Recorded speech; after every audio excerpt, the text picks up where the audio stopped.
Hi dears, welcome back. പുതിയ ഒരു ക്ലാസ്സിലേക്ക് എല്ലാവർക്കും സ്വാഗതം.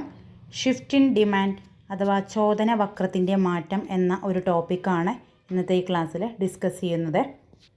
Shifting demand are of two types. ഡിമാൻഡിൻ്റെ ഷിഫ്റ്റിനെ രണ്ട് തരത്തിലാണ് ഡിവൈഡ് ചെയ്തിരിക്കുന്നത്. ഒന്ന് ഇൻക്രീസിങ് ഡിമാൻഡ് എന്നും മറ്റൊന്ന് ഡിക്രീസിങ് ഡിമാൻഡ്.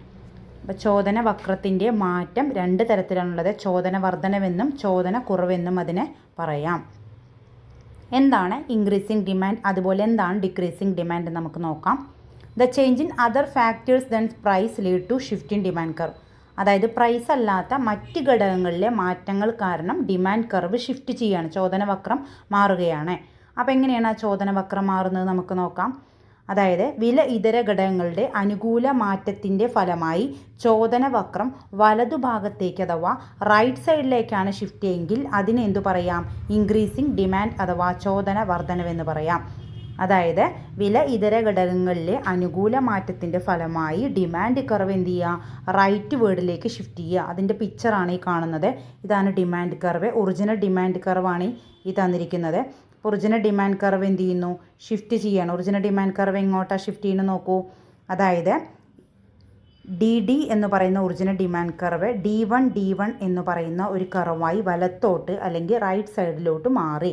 പക്ഷേ വിലയിൽ യാതൊരു ചേഞ്ചും ഇല്ല. വില അവിടെ കോൺസ്റ്റൻ്റ് ആണ്, അല്ലെങ്കിൽ വില ഇതര ഘടകങ്ങളിലെ മാറ്റത്തിൻ്റെ ഫലമായിട്ടാണ് ഇത്തരത്തിൽ ക്വാണ്ടിറ്റി Q എന്നും Q1 ആയിട്ടും മാറിയത്. ഇതിനെ എന്തു പറയാം? ഡിമാൻഡിൻ്റെ വർധനവെന്ന് പറയാം. അപ്പോൾ ഡിമാൻഡ് കർവ് അഥവാ ചോദനവക്രം വലത്തോട്ടോ റൈറ്റ് സൈഡിലോട്ട് ഷിഫ്റ്റ് ചെയ്തപ്പോൾ ഡിമാൻഡിൽ വർധനവുണ്ടായി. ഇതിനെന്തു പറയാം? ഇൻക്രീസിങ് ഡിമാൻഡ് എന്ന് പറയാം. ദെൻ നെക്സ്റ്റ് ആണ് ഡിക്രീസിങ് ഡിമാൻഡ്. എന്താണ് ഡിക്രീസിങ് ഡിമാൻഡ് അഥവാ ചോദന കുറവെന്ന് പറഞ്ഞാൽ? അതായത് വില ഇതര ഘടകങ്ങളിലെ പ്രതികൂല മാറ്റത്തിൻ്റെ ഫലമായി ചോദനവക്രം ഇടതുവശത്തേക്ക് മാറുന്നതിനെ എന്തു പറയാം? അതിനെ ഡിക്രീസിങ് ഡിമാൻഡ് അഥവാ ചോദന കുറവെന്ന് പറയാം. അപ്പോൾ എന്താ ഡിക്രീസിങ് ഡിമാൻഡ് എന്ന് പറഞ്ഞാൽ? അതായത് പ്രൈസിൽ അവിടെ ചേഞ്ച് ഇല്ല. പ്രൈസ് എന്ന് പറഞ്ഞാൽ സെയിം ആയി നിലനിൽക്കുന്നു, എന്നാൽ ഡിമാൻഡ് കർവ് ലെഫ്റ്റ് വേർഡ് അല്ലെങ്കിൽ ഇടതുഭാഗത്തേക്ക് മാറുകയാണ്. ഇതിനെയാണ് എന്തു പറയുക?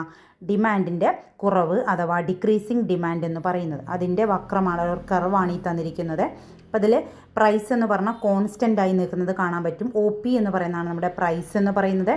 അപ്പോൾ ആദ്യം ഉണ്ടായിരുന്ന അളവെന്ന് പറഞ്ഞാൽ Q എന്ന അളവിൽ അല്ലെങ്കിൽ OQ എന്ന അളവിലാണ് അവിടെ ക്വാണ്ടിറ്റി ഉണ്ടായിരുന്നത്. അപ്പോൾ ഡിമാൻഡ് കർവ് ഏതാ? ഒറിജിനൽ ഡിമാൻഡ് കർവ് DD എന്ന് പറയുന്നതാണ്.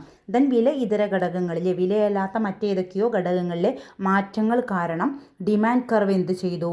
ലെഫ്റ്റ് വേർഡിലേക്ക് അല്ലെങ്കിൽ ഇടതുവശത്തേക്ക് മാറി. അങ്ങനെ പുതിയ ഒരു ഡിമാൻഡ് കർവ് വന്നു. അതാണ് D2 എന്ന് പറയുന്നത്. അപ്പോൾ ഇവിടെ എന്താ ഉണ്ടായത്?